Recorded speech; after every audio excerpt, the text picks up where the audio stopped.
It's time again, come gather round. We're here to share insights, lift you off the ground. We're culture and wellness, and harmony they flow, helping you thrive, that's how we grow. Every other Monday, we bring you cheer. Samantha, Ashley, and Felipe are near. Strong, the team's bright, it is ahead, building a workplace where passion is spread. Tune in, lean in, it's a brand new height. Healthy, happy, let's make it right.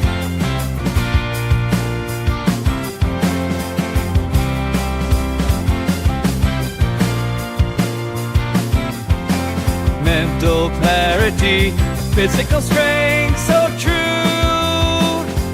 Financial wisdom and tools, just for you. Everyone, I have an announcement.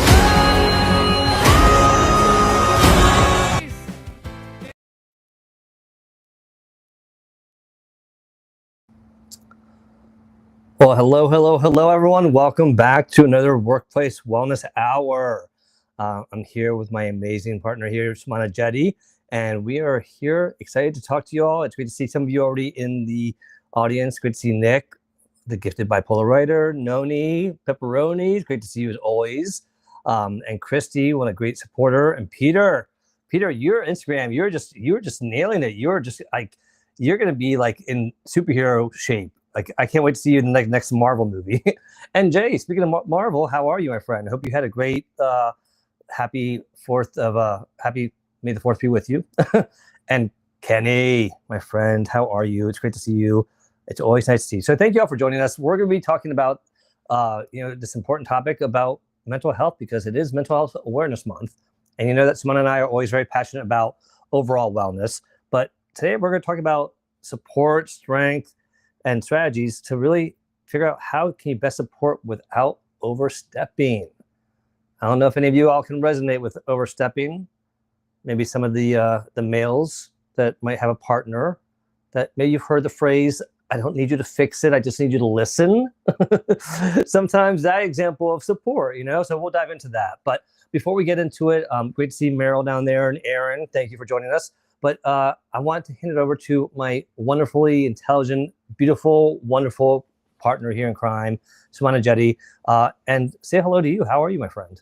Oh, so nice of you to say that, Felipe. I'm well. It's been a little bit rainy here, but honestly, we need the rain. So now things are like looking nice and green and beautiful.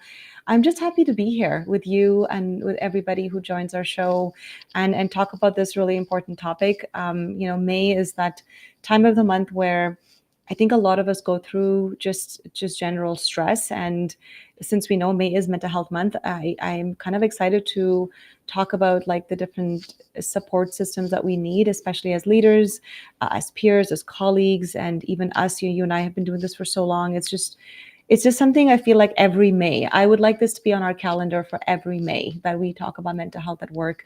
I think we do talk about mental health at work a lot. We did the summit last year. We definitely had the Bell Mental Health Let's Talk Day as well in February. But even though we talk about it a lot, sometimes it feels like we are not talking about it enough. And we also want to talk about some strategies this month. It's not just like, here's the problem. We also want to give you a solution. So just delighted to be here and talk to you, and everybody else who's joined us. Welcome. So happy to have you. Ashley's not back yet, but she will be. We miss her. And we hope to have her back real soon. Felipe, how's work going for you? How's life? How's your mental health? It's been, I've been on the mental health roller coaster for this past, I'd say 8 months. But right now we're on the going up. So exciting, a little nerve-wracking, a lot of anticipation. So I think, well, actually, I don't think I've shared it here. Or maybe I did. Did I share it here yet, Shmana? No, you said you had a surprise for us last week. Okay. Then it went on LinkedIn on Saturday or something.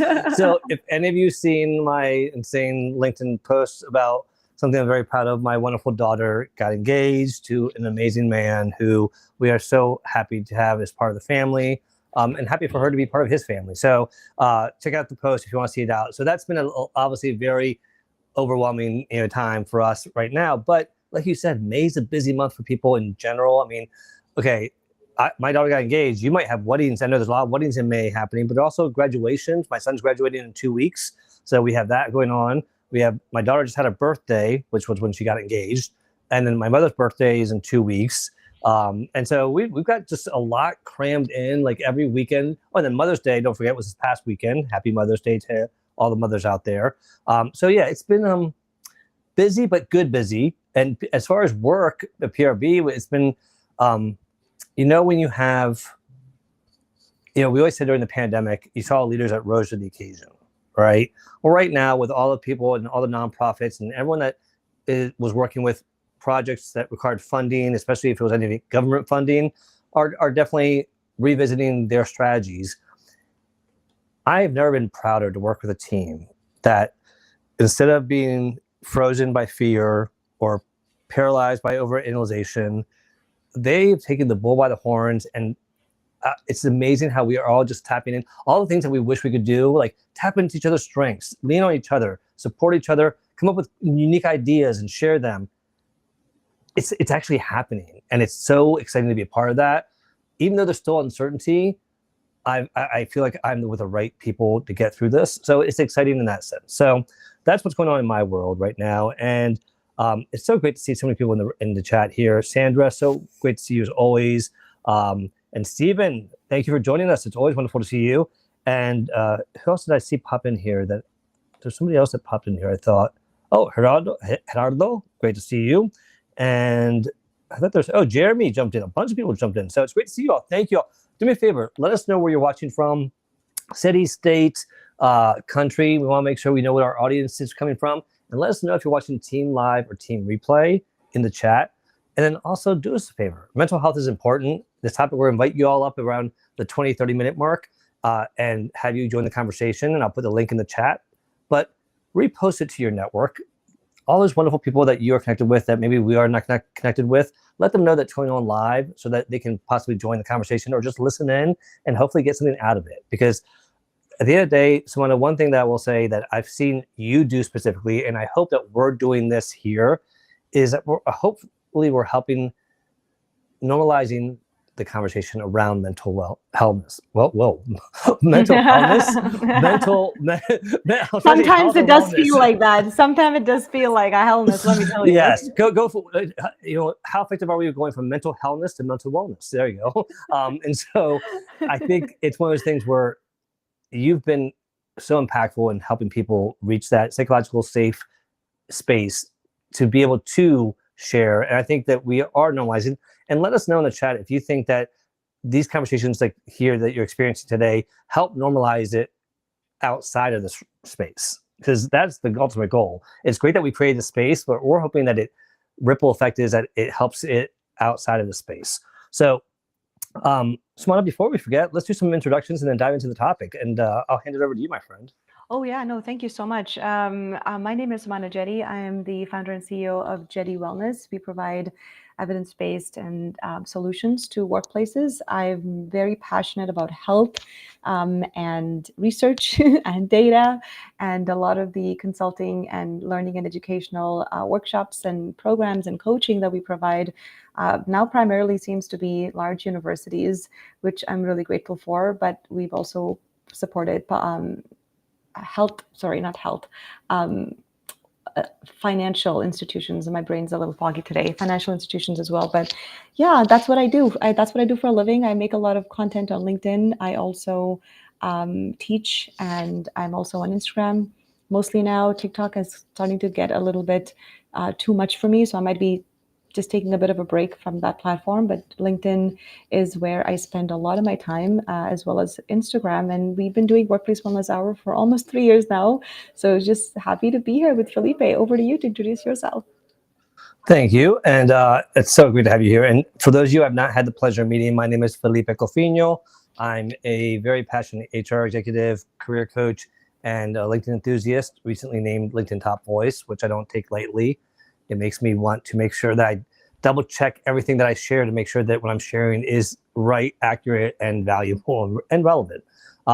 And I get the pleasure of doing amazing events like this one here with co-hosts like Sumana and Ashley. And it's one of those things where it's been my wish to be able to give back. I had people during my career that helped me along that didn't have to. And I think Sumana and I and Ashley, our goal is to kind of return the favor and give back to all of you all and share our insights and hope that it helps. So that's why we do the shows. I also do shows with Melissa Houston with Careers, Chaos, and Coaching, and then my Social Saturday chat group on Saturdays.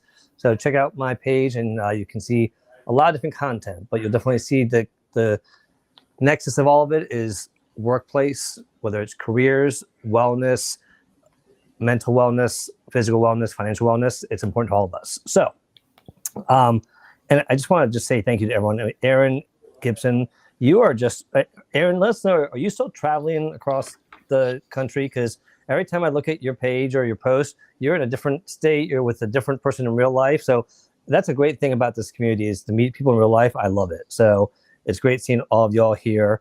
Sumana, shall we get started with this conversation? Yeah, I mean, let's definitely do. I know that folks are busy, and we're going to try to keep this in the next like an hour long show so that you get to learn from us and we get to have a conversation. Maybe some of you can join us on stage. So I'm looking forward to Felipe's 5. Felipe, you can share that, and then I have some thoughts that I'd like to share either during or after.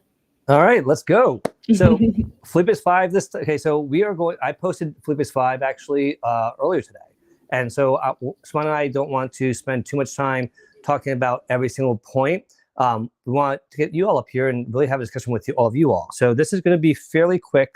If you want to see more about it, feel free to check it out in my on my page. But here's some key data and insights that I found. So it's not so much of Felipe's 5 as far as recommendations, more about data. So and here are the sources that I used. Now, as far as the first thing here, obviously, it talks about mental impacts of work. We know that it's a huge impact and it's impacting the majority of workers' mental health. But I want to talk about this here. Employees desire mental health support but face barriers. This is one of the parts that we talked about, normalizing the conversation in the workplace so that people feel like psychological safety and are able to improve and get better. Because the reality is, if you don't help your team, it's not going to get better. It'll probably get worse.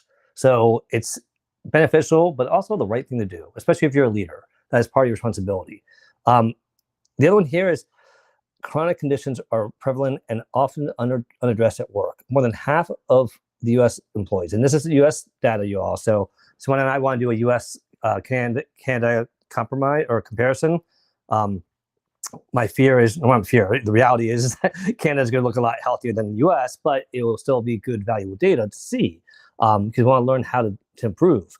But here's the stat that I wanted to share. Nearly 36% have skipped medical appointments or delayed care to avoid interfering with work. That's a huge issue, you all.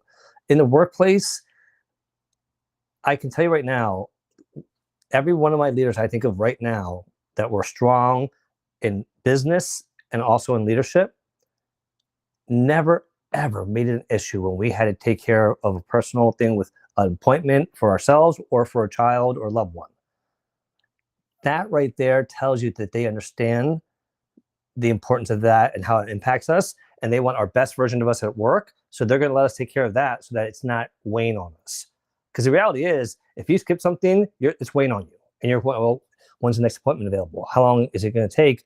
Am I going to be okay until then? Are they going to be okay until then? So this is a big one, you all, and I definitely want to make sure I highlighted this one. The other ones here, this one here, absenteeism, I think is commonly known about, and we know that it increases. It increased by 300% from 2017 to 2023. That's insane. But the last point was this: how workplace conditions contribute to the mental health challenges. 84% of workers reported that workplace conditions have contributed to at least one mental health challenge, which underscores the role of work environment and employees' well-being. The reality is, we talk about how much time we spend at work and how we should be able to build relationships with people at work who spend so much time with them. Well, if you want to spend time with them, you should care enough about them to make sure that their mental health is okay. Because the reality is, if I got 8 hours to mess with your brain, I can do a lot of damage. And that's a weird way to think about it, but that's, think about that. People can impact you significantly in 8 hours a day. So I'm going to stop there. I went through them fairly quickly. If you want to see them or see some of the stats, feel free to take a look at my page that I posted today. And you can save this content if you want to share it with some of your work staff or team. But Sumana, I'll stop there because I want to see what your thoughts are about what I shared. Honestly, like these, I commented on your post. The data doesn't surprise me, and I mean things in Canada are not all that great. There's 1 in 5. That's the number that we've been talking about basically for a couple of years now. I don't think that number has changed. That 1 in 5 Canadians have at least one mental health illness. In February, we had talked about youth mental health and how the people that are mostly affected are young people between 15 to 25 years of age. We also talked about how it's similar to you, Felipe, in Canada, by the time you reach 40 years of age, there's people with at least 1 or 2 chronic disease conditions that they're living with, which we're going to talk about in part 2 of this kind of series, because we want to talk about how do we support each other without overstepping in this one, and then we want to talk about chronic illness and how people living with chronic illness can have how that can impact their mental health. So, I mean, the data, I don't think there's anything from there that I'm shocked about. I haven't pulled any recent absenteeism, presenteeism data from Canada, but for us, from my perspective, the folks that we want to show you this information just so you have some awareness that this isn't just a North American problem. Like globally, this is everywhere. And I'm sure if we pull up a map and have a graphic, I'm sure we can find that globally there's countries all over the world that have the same exact problem. So the numbers are staggering. They're hard to digest sometimes. For me, when I think about 1 in 5, that's like if I'm sitting in a group of like 20 people, I'm like, there's too many of us here that are not well, right? And I don't know who that is, and including myself. So just kind of keep that in mind when you're interacting with people, because we've selected this topic, just to honor the month for mental health, but also to talk about how do we support our peers, our colleagues, our friends, our family members. But this is workplace wellness, so we might want to, talk more about the workplace strategies. And we definitely don't want to be giving solutions that are not going to be applicable in the real world. So definitely want to talk about that. So I think the data that you've shared, Felipe, I was sad to see it, but I think that is a sad reality that we live in right now. All right, so I have a question for you, because most of the data did not surprise me either, but there was a stat that I read, and it's a stat that I highlighted, and I didn't see any comments about it. So I'm curious, if I said to you shared this data, does this stat surprise you? More than 3 out of 4 people will experience a mental issue that was impacted by the work environment. Does that sound pretty strong? More than 3 people, 3 out of 4 people. Three, so let's say 3 out of 4 people. No, that doesn't surprise me. I think that's pretty much bang on since pandemic, right? I don't know if that's pre-pandemic or post-pandemic. So it's post-pandemic, but it's something that I feel like when we say the percentages, it doesn't impact us. When I heard 3 out of 4 people, and I'm like, no, and I looked at 84%, I'm like, wow, it's actually more than 3 out of 4 people technically. And so it is something that I want people to take away from it, that if you're not being impacted, I can almost guarantee that someone you work with is. Yeah, and I think when we did our mental health, it must be in one of our blogs that we posted, but when we did our mental health blog in February, the stat that came out of the Canada was that approximately 70% of people report like workplace stress as like one of the biggest things that is impacting their mental health. So that's 70% of working individuals that say that my mental health is impacted due to workplace related stress. So I think that number pretty much coincides with what your data is showing. You know what I mean? And this was from 2024. So this is quite recent in Canada. Wow. Well, that's insane. I want to give a shout out to some people in the audience that have joined us. It's great to see um, Steve Elliott and Kemi and Charles. Wonderful to see you. And who else snuck in here? I feel like there's other people. Omar snuck in here. Great to see Omar and Jackie Hallberg. Wonderful to see you. Jackie has a show coming on right after ours. So thank you all for joining us. Tell us, if any of those stats that we shared surprised you all. I'm going to share the link in the chat in a minute here.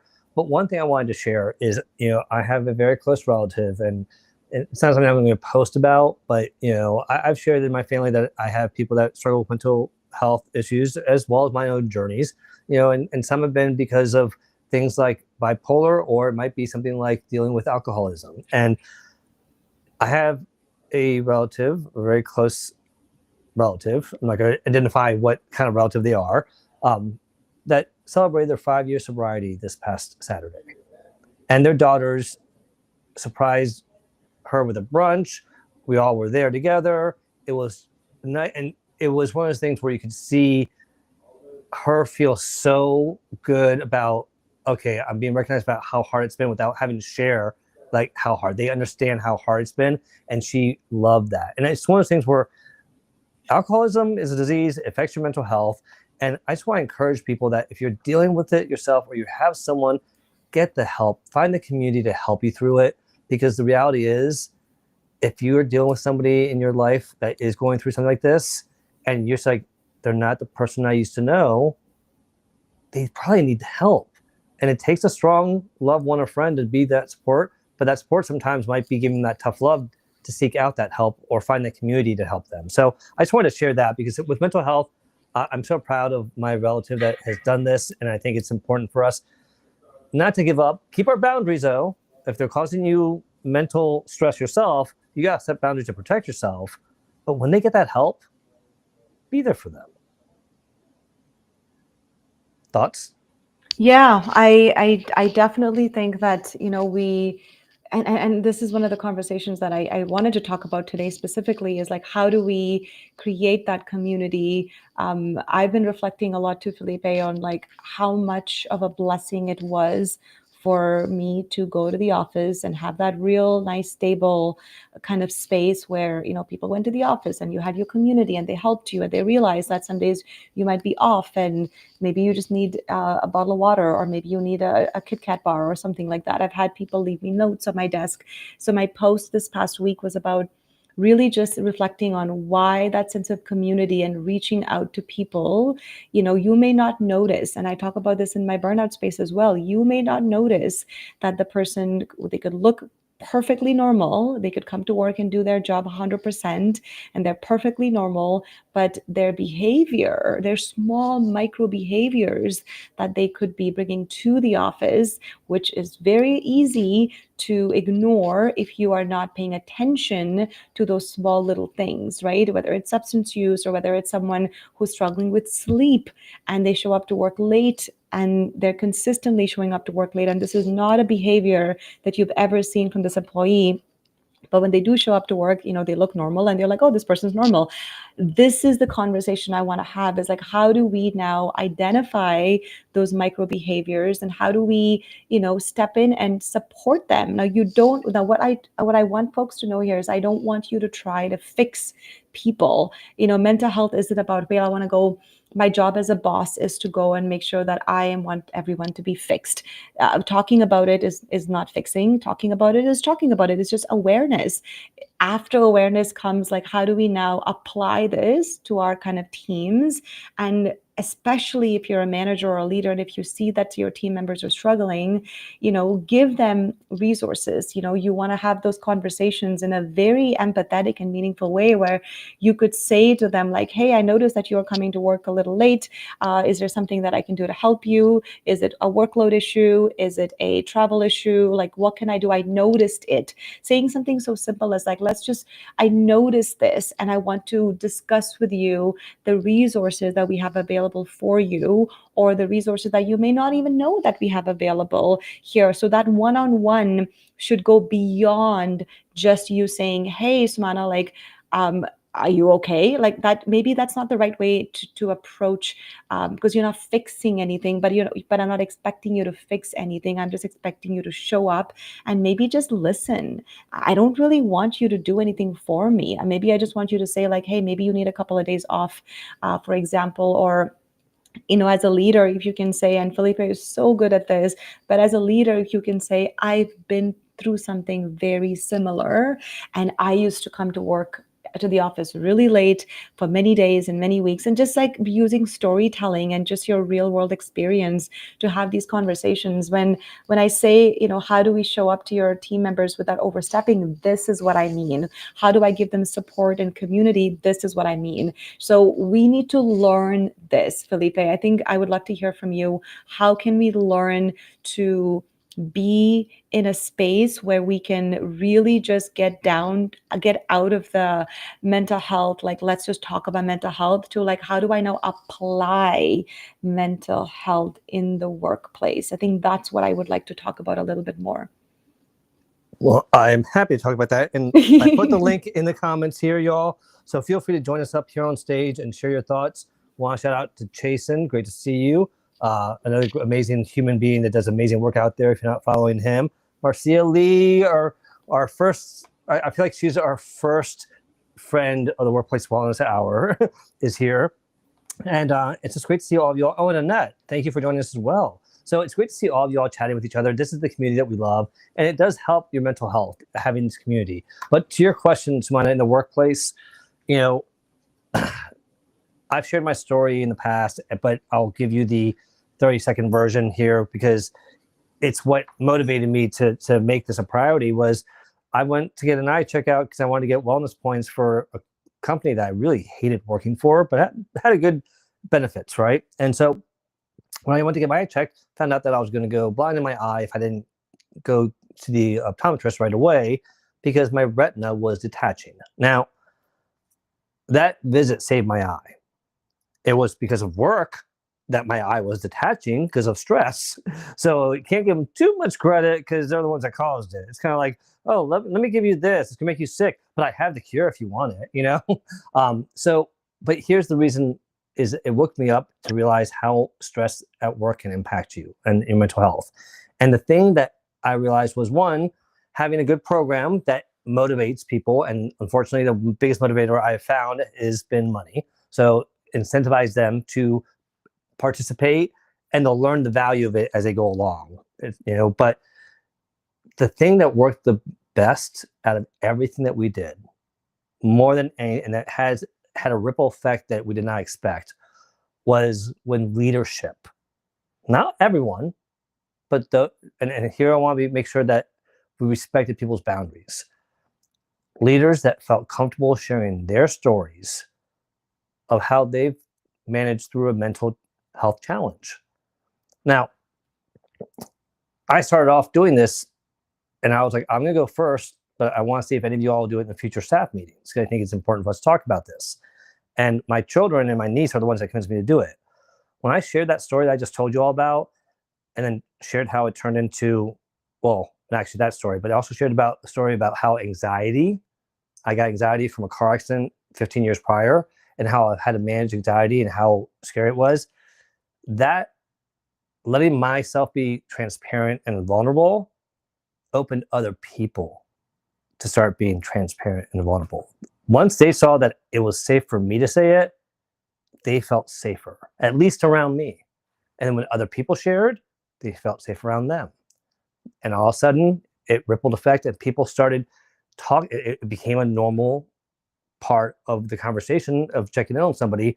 Well, how you doing mentally, or how you doing physically, you get enough sleep, how you doing mentally, you need a mental health day. Like that's the kind of conversations people were asking when they saw someone that wasn't maybe doing as well as they usually are.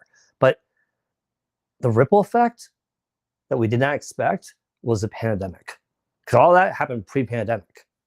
During the pandemic, all the people that never had experienced a mental health issue, that didn't understand, well, if you're depressed, just go for a walk and get over it, or stop thinking about it. Or if you're anxious, do something else to get your mind off of it. You'll be fine.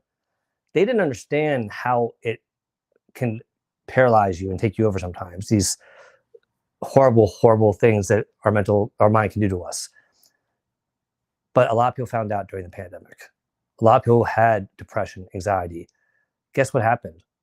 All those employees that didn't understand, they reached out to all of us that had it shared. We were getting phone calls, and we all started realizing we were all getting phone calls. And people were all asking us, how did you get over it? How did you manage? And it was like, we didn't get over it. We learned how to manage through it and how to be proactive and recognize the signs before it took over. We started learning how to talk to other people so we could not make it feel like it was a weight on us, and realize that we weren't the only ones that experienced this. All those things opened it up, and it was such an amazing thing, to the point when I left that job and went to another one, I almost felt like, oh God, what did I do? Because I brought up something about mental health, and like, oh, you share that about yourself? That's kind of risky, isn't it? I'm like, oh dear God, I got to start all over with this team that doesn't understand the value of doing this. It didn't take long for them to see the value. But again, to your point, leadership has got to demonstrate it, Swana. They've got to demonstrate it, or else it won't work. So, we have some people that have joined us on stage, and I apologize for leaving you in the green room so long. So, Swana, I'm going to hand it over to you as I bring these wonderful people on stage. Over to you. Awesome. Thank you. Love all of those discussion points, Felipe. I think this is a moment for us to all just, think about, and I put some comments here. I'd like for you to think about health. Mental health is just health. It is just health, because in part 2, we will be discussing kind of those chronic diseases that, people are living with, and how that can amplify your mental health in different ways, not to mention workload issues, peer pressure, toxicity in the workplace, perhaps, or you're juggling parenting responsibilities, a divorce, perhaps. There's all these little things. And I think I would just caution you on 2 things. One, you're not their therapist. You don't have to be their therapist. I have a lot of leaders who tell me, well, what am I supposed to do about it? How am I supposed to help them? And you know what? You're not supposed to help them be 100%. You are just supposed to help them for the moments, the time that you're spending with them during their work hours. So it's extremely important to distinguish that you are not their therapist, but you can even say, listen, I'm uncomfortable talking about this with you, but I am still your boss, and I still care about you, and I still have concern for your well-being. So use language that's very neutral, that prevents you from becoming their therapist, and also guards your own safety. I have a lot of leaders tell me, but I don't like talking about stuff like this. But why is this my job? Unfortunately, this is all of our jobs, or maybe it's fortunately, this is all of our jobs. Find language, reach out to, come to shows like this, of course, but learn language. Sometimes people just need a script. I have given scripts to some leaders who are extremely uncomfortable talking about this with their teams that are struggling. And I say, well, read this. And your HR teams, can definitely help you navigate some of those conversations. But you also have to spend a little extra time figuring it out. But also after that uncomfortable thing is done, perhaps you need to debrief as well and figure out, well, why was that hard for me to have this conversation, and how can I be better next time? So just wanted to put those kind of ideas out there, so that we are giving the people that need help without overstepping and becoming their doctor, their therapist, their work, counselor. Like, that is not our job. Our job is to be a really good leader, a really good manager, and help them get those deliverables that we are expecting them to do. And they should feel competent that they are still able to give that, because a lot of us suffering from mental health will feel like, well, I'm not good at my job anymore, and I'm not doing well. Well, now it's your job to make them feel like you are still a contributing member of this team, and we are very grateful to have you. So things like that. So I'll stop there, because I do want to hear from Jackson. Oh my goodness, I just saw your name here, Jackson Newton. So it's such a pleasure to have you. Oh my God, my eyes. I'm a little blurry today as well. I'm just a hot mess today, guys. Anyways, Jetty Wellness Ambassador. Such a pleasure to have you on stage. I know Hannah's on stage as well, and Marcia, our number 1 fan. I'm so happy to see him first. All right. So first of all, I just want to welcome a few people that joined. Leslie Flowers, great to see you. Leslie's another person that shares a lot of great insight around the mind. If I'm doing roll call, Melissa Houston is here apparently, and so I'm saying that because she said here. And Sandra, it's great to see you again. Who else? I feel like someone else jumped in here. Maybe not. Okay. So thank you all for joining us in chat. The link in to join us on stage is in the comments and in the chat. So feel free to join us. One thing I did want to remind everyone, because you mentioned this early on, please understand that what we are sharing is our experiences and what we've learned and studied. But we are not medical professionals. We're not licensed therapists. So if that's what you're looking for, please make sure you seek that out, because this is not a substitute for that. Okay, this is a bridge maybe to that, but it's not a substitute. But somebody I wanted to share, if you're not following Mel Robbins, people have told me for a long time to follow her. And the first time I caught one of her posts, she was talking about anxiety, and she was saying how anxiety, don't say I have anxiety, because you're making it part of your identity. Say what you're anxious about. And that was one of the best lessons I got from her, because it really did eliminate a lot of my anxiety. When I'm feeling anxious, I just kind of would accept it and sit in that anxiety. But once I realized, well, I'm anxious about this presentation, but I'm got it covered. I know what I'm doing and it's all done. So why am I worried about it? And it kind of would go away. So identifying what you're anxious about really does help. So with that being said, feel free to join us on stage in the chat. And Jackson, so great to see you on stage. I was actually stalking your page yesterday, so I'd love that you're up here today. Please join us and share your insights, because I know you have some wonderful insights on this topic. The mic is yours. Hey guys, yeah, glad to be here. I have been fighting a 45-minute long battle with the hiccups, so I am glad to be communicating clearly now. So yeah, very happy to be on with you guys. I love everything that you've added so far, just about the workplace community and how we can all help each other. I really liked what Samana said about just needing a bottle of water or a Kit Kat. That was a trick of mine in my last job. I had a bag of dark chocolate Reese's cups in my desk, and it was a really good pick me up for coworkers or students or anyone that came by that maybe was just a little under the weather, either physically or mentally. Now it does lead to some prolonged sighs as they walk by your office if they know what the incentive is. But a really good way to build community and just use small acts to show just exactly how you support the people around you. And then Felipe, I love what you just said about noting that anxiety, right? Just saying, oh, okay, I do know that I do get anxious before these presentations. And a lot of mindfulness-based work that I do talks about just, understanding that you don't need to think judgmentally of that being a good or a bad thing. Just noting that, yeah, I do get a little bit anxious. My blood pressure, my heart rate, my breathing may ramp up a little bit, but calling that bad starts to impact the way that you prepare yourself for that presentation. Whereas if you can non-judgmentally take note of, yeah, I'm about to present and my heart's beating a little faster, I might be breathing a little heavier, but not assigning a negative label to it, can help you go into a meeting like that with just a little bit more confidence, hopefully give you that edge to speak clearly. I love that, all that insight you shared. If you're not following Jackson, definitely follow him, because everything you said, it was so spot on. And I think it's one of those things that the mindset's a big part of it. How we look at it and how we think about it really does impact us positively or negatively. So I really appreciate what you said about that. And I gotta give you kudos too. 45 minutes of hiccups, I would not sound as calm and relaxed as you do right now. I would probably sound irritated and frustrated, but I gotta give you credit. You have a good mindset about that, and you're handling it very well. I'm gonna throw it over to you, Samana, but I wanted to throw something up here, because a question that was asked by Nick that I thought was very a relevant question see if y'all want to address it. It says, do you feel a trained professional is more effective if they've had overcome or are managing the mental health issue they're counseling about? Which I think that is the equivalent of asking, is a marriage counselor that's never been married an effective marriage counselor? So food for thought, sit on that. Before we address that, Sumana, your thoughts about what Jackson shared.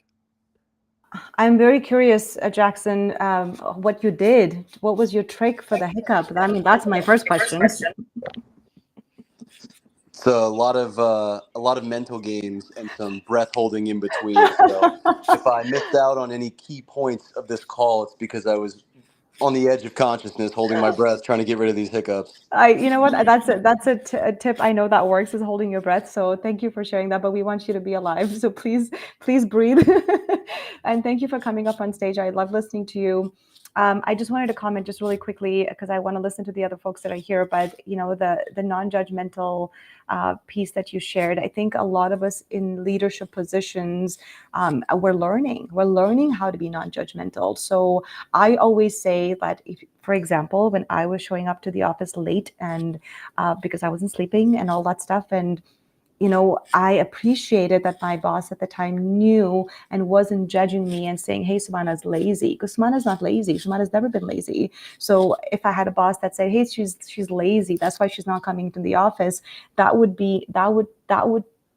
tell me that that person is judging me, and I wouldn't feel comfortable sharing what I then shared was like, I'm really struggling. So I would like for folks, you know, in leadership positions to really just think about not using words like that and naming and using sentences like that will say, like, for example, I'm noticing that, for example, I'm noticing that you're coming late to the office. Does it have to do with workload issues or whatever that may be, right? So don't immediately assume that the person who's struggling with their mental health is doing it because of like something that could be triggering for them. Right? So don't pass judgment.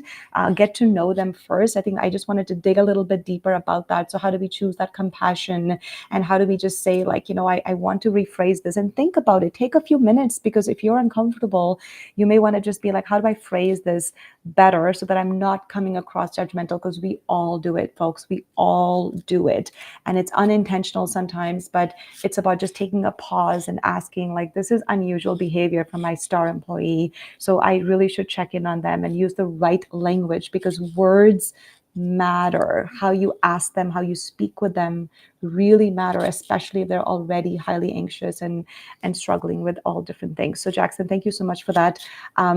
Should we pass over to Marcia, Felipe? Yes, please. Right, go ahead. Marcia, welcome. Happy to have you on stage, our number one cheerleader. Would love to hear your thoughts. Hey, what's happening? So, everybody, y'all know my take pretty much. I don't have to be redundant or long-winded this evening for the sake of time. But Samantha, thank you for sending that post the other week, and I sent it to my CEO. You know, I did not hear back from her. Yes, soon as you posted, I sent it, and I never heard back from her.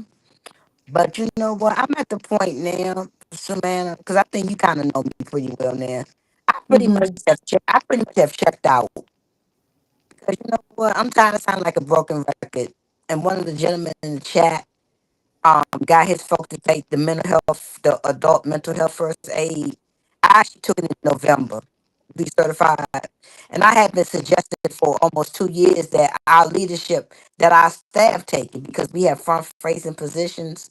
And of course, that went on deaf's ears. And y'all, I'm getting tired. I'm not going to sound like no broken record, because I am where I am, and I'm going to continue to do what I do for myself and for my well-being. So Friday we have a student commencement, and I know, you know, as you know, Damon spoke last year, and I have another young lady who was on my platform on LinkedIn. She's going to speak, and she's a wellness. She calls herself a well and being disruptor. So I'm going to have her speak on mental health on purpose. You know, plus it's Mental Health Awareness Month, and they didn't even recognize her on the job. The HR lady had all these other things. I said, "What about Mental Health Awareness Month?" I said, "That's huge. That should be the only thing we should be talking about this month, because of the morale that's going on within the company." So anyway, yeah, I'm keeping myself together, because at the end of the day, I can't with them. Thank you, everybody. Thank you, Marcia, for sharing. I appreciate your vulnerability, and I know this has been going on for a really long time, and you know, it is disappointing, and I do feel sad when I hear that nothing's changed. And in some workplaces, and we do this in Jetty Wellness, where I say it's any type of wellness, I mean, we specifically focus on workplace wellness, but it requires the individual to do the work, the groups to do the work, the leaders to do the work, the organization to do the work. So it's a collective effort.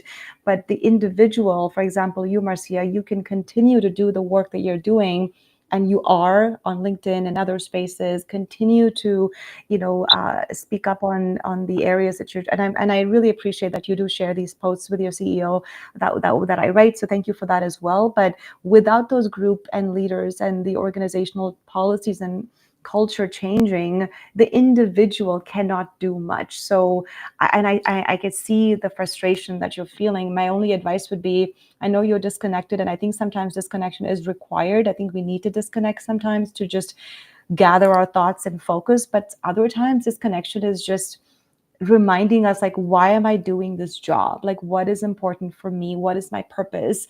So, just keep focusing on the things that you're good at, which I know that you're good at a lot of things, and use that element of disconnection to regain a sense of purpose that you may have lost, and ask us for feedback, ask us for encouragement. We're still here to help you, even though we don't work in the same company that you do. But I just wanted to give you that double, the two sides of the coin of sometimes disconnection is good, other times it's leading you towards a better something, right? So I just wanted to share that because that's kind of the space I'm currently in. So when you were speaking to me, it kind of felt like, yeah, that it does make sense, but you cannot do it alone. There's no way. And that's why we use our IGLO model. I always say to workplaces, there's no way that you can put the onus, and I'd love to hear from Felipe, we cannot put the onus on just the employees to say, you go take care of your mental health, right? Felipe, I'll hand it back to you. Thank you. I don't know what happened to my face, but it's just stretched out. Marcia, first and foremost, you have tried harder than anybody else I know to try to make these things work. And I think that is a huge testament to how much you care about that place. And so for me, one of those things that is really important is that you deserve better. And at the end of the day, if you have the opportunity to find a better workplace, no one would ever judge you because you've given it your best try.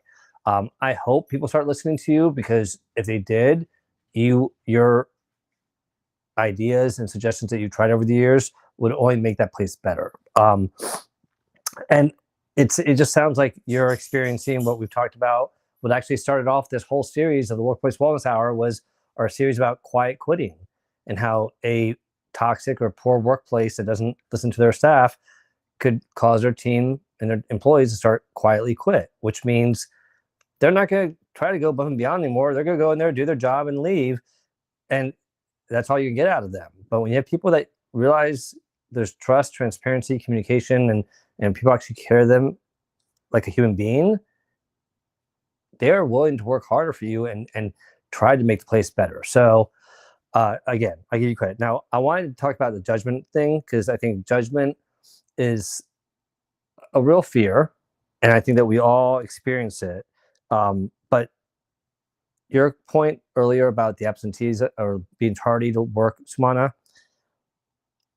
whenever someone is going downhill with performance, attendance, whatever it may be, the first question we all should ask, and the one that I've always asked for the last 20 years, is how are things at home?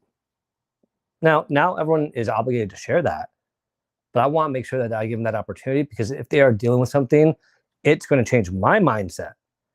And it leads to the whole point about people being judgmental. And this is unfortunately a topic that we probably should discuss later on another show, Sumana, is the point that who brought up the point about the therapy? Oh, it was Nick. So Nick mentioned the point about the therapy, about, is a therapist who has experienced mental health challenge or gone through one a better therapist for mental health?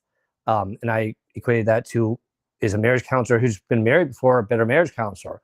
I think there's a value to that experience. I think it actually is going to make them better. Absolutely. I don't see how it could not make them better, because you're going to understand and be more emotionally intelligent about what they're going through, because you've seen it or experienced it. And I don't think they need to experience it themselves. I think if they've seen someone else go through it, that they can be effective too. But when you experience it yourself, the reality is you are going to be more compassionate, understanding of others going through it. And that's, I think the big question is, how can we get people who never experience it or never go through it understand how to be compassionate and understanding? And that's, I think, a really tough question that I don't know if we're going to answer. The other thing that came up also about, who was it that mentioned it? I think it was Leslie Flowers. And then we'll get to Jay. Jay keeps on getting booted out for some reason. I'm not sure why. But Leslie asked, where's your question, Leslie? Oh, here you go. She asked, what do you do if you're an employee with a higher emotional intelligence than your manager? The politically correct answer that I'll give you to that answer, my answer to that question, Leslie, is that if you have a higher emotional intelligence, then you're going to find a way to work with them and hopefully help them increase their emotional intelligence. And it's going to take time, but because you're more emotionally intelligent, you should have probably a little more patience in understanding what they're going through, because they don't know what they don't know. The other thing, the non-politically correct answer would be more,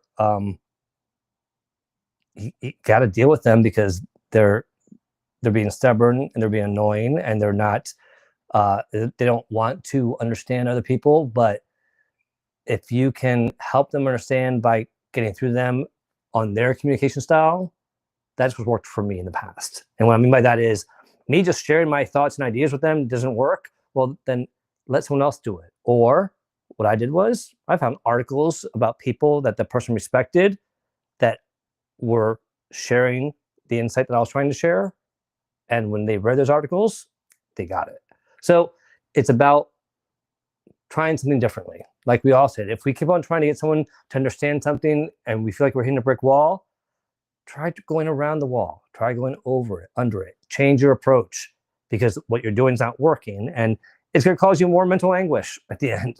So with that being said, Jay's not up here yet. I don't know if we're going to have time for Jay, but Sumana, what are your final thoughts about all this? And what are your thoughts about doing a show on one of these topics that came up today? I mean, lots to talk about for sure. I was kind of curious from Marcia or Jackson, if you want to take a stab at that question, maybe just give us a one-sentence answer. Like, what would you want if you were the employee that was more emotionally intelligent than your manager? Like, we're just kind of quickly, if you want to tell me that, if you feel like. Communication. I love it. That was such a concise answer. I expected more time to prepare one. But yeah, I think communication is very important. You know, with emotional intelligence, it's not something we're born with. It's something we learn. So someone who's willing to learn is really what I would value in that scenario. Yeah, and I was going to say the exact same thing. I was going to say the education and really just making space for us to learn and develop. And there's so many modalities to learn. I would say, you know, if you're more emotionally intelligent than your manager, I would say try to find ways to make that part of your culture. Teach it, like learn from each other. So I would add that to Jackson's comment. With regard to all the other questions and topics, I mean, that we are doing a part 2. I've loved, you know, what we've discussed today. The part 2 in 2 weeks is going to continue in the mental health theme, but more around kind of managing chronic diseases and the impact of that on your mental health. All the other topics, Felipe, I think we should definitely put a pin on them, because I feel like this is something that we tend to bring up. We only have another 2 more shows after this month. We only do 2 more shows in June, and then we take a break over the summer months, July and August. So I'm open to continuing to talk about mental health in the month of June, or we could do kind of a recap of some of the big things that we've talked about over the course of the whole season, and kind of do a part 1, part 2 series to wrap up season 3, and then start season 4, you know, kind of more discussing more about this, Felipe. Well, I definitely look forward to our next show. We do have one other person that has joined us up here, Steven. So I told him he has 60 seconds to share his last thoughts real quick, but he was trying to get up here and the link wasn't working. So Stephen, over to you with your thoughts or questions. Well, thank you so much, and I'll be quite brief. But one of the things that I've been exploring lately is our presence has so much more impact than we can realize. If we're higher in emotional intelligence, if we just regulate our own space, that will influence the people around us. And that's all I have to share, really. I read an article about this, but it's if we can emotionally regulate and we can share that with others, they will just feel calm in our presence, and we don't need to do anything more. I think that's something that we can share with the world, and that's all I have. I love that. Thank you for sharing that, and definitely check out his article to read more about that, because it's a choice that we all have. Emotional intelligence can improve. Unlike your IQ is your IQ. You're kind of stuck with it as it is. But you can change your emotional intelligence. It can grow and improve. And I think when we recognize what we can do and what we can control, we have a much easier time.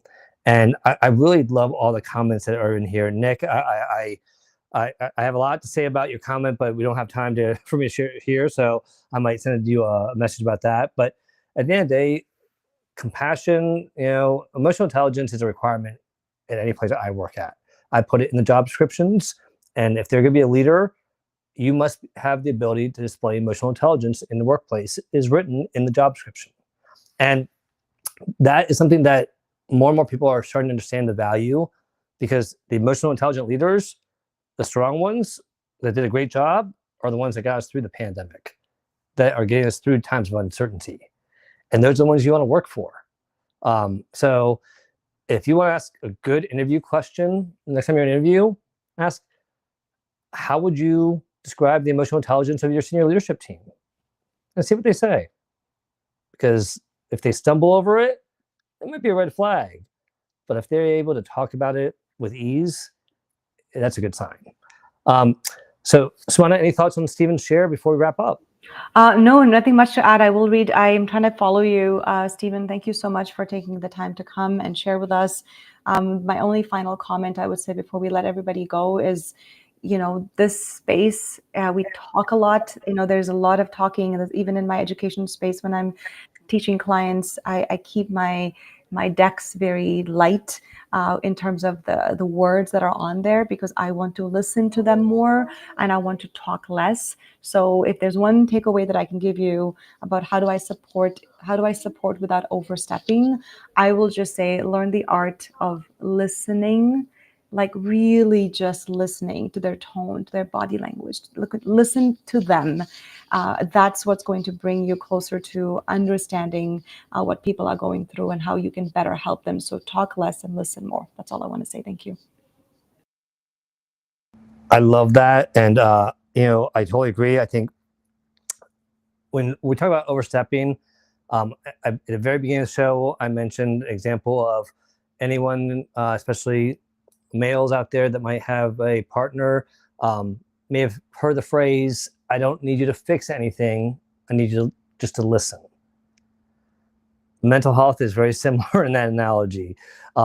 Sometimes we try to fix things that we can't fix. Or there's nothing broken to fix. We just need to listen. And I think that's a really powerful message to remember, because overstepping, it's easy to do, especially if you think you're helping. So you gotta be careful. And I'll give the example of someone, I learned in hospitality over the 23 years I was in hospitality. We had a number of groups that would come in. One of the many groups was one around disabilities. And we had a lot of training about how to engage with people with disabilities, specifically, for example, someone in a wheelchair. Don't ever assume that they need help. You don't go up to them and start pushing a wheelchair. You ask, would you like any assistance? And let them tell you if they want you to push a wheelchair.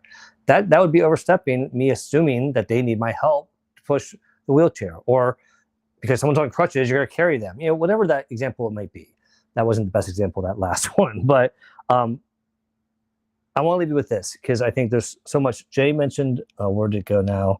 I love how engaged everyone is in the comments, you all. I really do appreciate the engagement here, because I love how it just builds community. But Jay, I don't know where the comment is, but what Jay had said in the comments was, try to remember when you're thinking about others, how it would feel to walk in their shoes. And I think that's an important thing for people who don't understand the mental illness that they're going through, because maybe they've never experienced a mental health challenge. Try to put yourself in your shoes and imagine what it would be like. Just take a minute. When you do that, you just become maybe a little bit more emotionally intelligent and compassionate, because trying to understand what it must feel like to do something like that, you start opening up that door of curiosity as to what they might be going through. And hopefully once you walk through that door, you start asking questions instead of judging or assuming, because it's a very easy, slippery slope. So with that being said, I want to thank everyone in the comments that joined us. I really appreciate everyone here. You all have just shared some great insights, some great questions. Thank you to Stephen and to Jackson and to Marcia. And Jay, you know, I'm trying to come up, and I apologize that you weren't able to come up here, Jay, but I appreciate your insights and comments. Keep on following each other, support each other. We'll be back in 2 weeks with another session. And like Swana said, where we're tackling about how mental health leads to chronic illnesses and how to work with that. And we're going to give some real life examples, and we look forward for you all to share your insights or questions. Sumana, what do you have coming up that you want to share? I actually have, well, Jason, our other ambassador, my season 1 ambassador, I guess year 1 ambassador, he writes a leadership blog for us every month, and that's getting out on Wednesday, and I'm really excited to share that one because I really loved it. I'm not going to tell you much about it, but I will post about it on Wednesday. Workplace Wellness Hour, key messages get transformed into a blog that Hannah, who's also in the audience here and also a Jetty Wellness ambassador, she writes that. So we post that on the second Wednesday of every month, and then of course I write my kind of evidence-based blog on the first Wednesday of every month. So we are publishing 3 pieces of content every single month, and the leadership one is the newest one that we've added to our rosters. So that is going to be released on Wednesday, and every 3rd Wednesday for as long as Jason and I can do this. So that is our commitment to you. So that's all that's coming up. That's it. Thank you.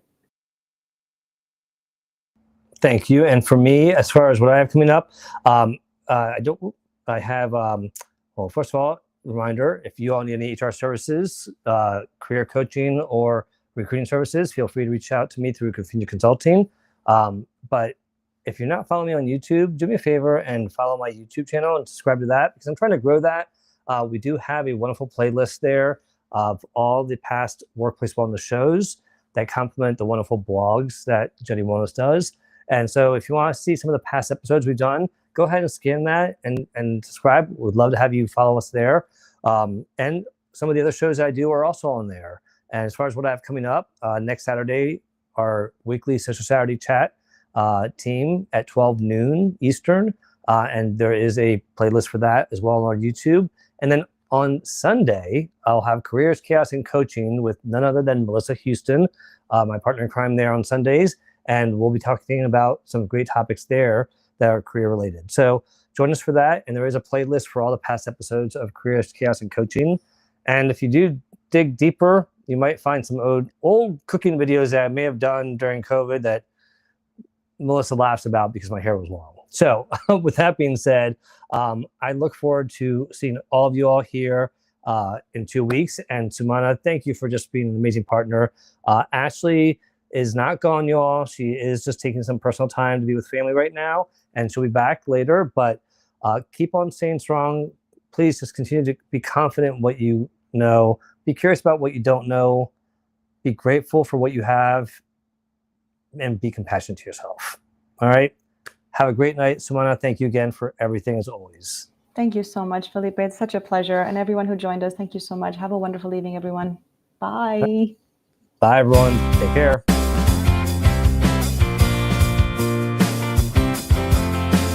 It's time again, come gather round. We're here to share insights, lift you off the ground.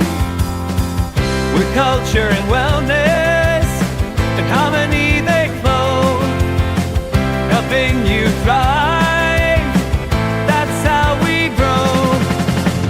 Every other Monday, we bring you cheer. Mine, Ashley, and Felipe are dear. brighter days ahead. Building a workplace where passion is spread. Tune in, meet it, it's a brand new height. Healthy, happy, let's make it right.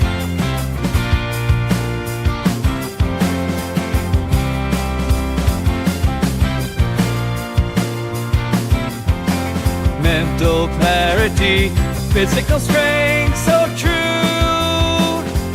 Financial wisdom and tools, just for Everyone, I have an announcement.